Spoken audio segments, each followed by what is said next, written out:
রহমানির রাহিম। দর্শকদের উদ্দেশ্যে একটি কথা বলতে চাই, দেখবেন শয়তান কিন্তু খারাপ জায়গায় থাকে না, ভালো ভালো জায়গায় থাকে।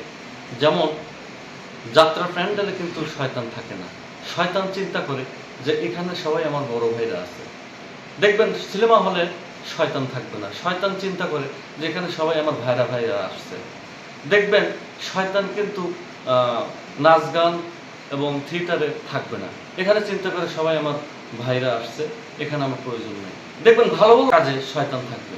যেমন মসজিদের আশপাশে শয়তান থাকবে, চিন্তা করবে যে মানুষগুলো যেন নামাজ ঠিক মতো পড়তে না আসতে পারে, সেদিকে বাধা প্রয়োগ করবে।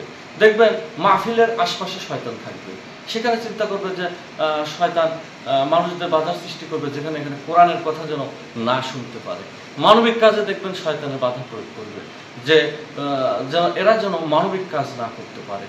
কারণ শয়তানের মূলত উদ্দেশ্য হলো যে ভালো ভালো কাজগুলো তো আমি বাধার সৃষ্টি করব, কিন্তু খারাপ কাজে তো বাধার সৃষ্টি করব না, কারণ খারাপ কাজে তো আমার মতো মানুষরূপী শয়তানগুলো তো আছেই। অতএব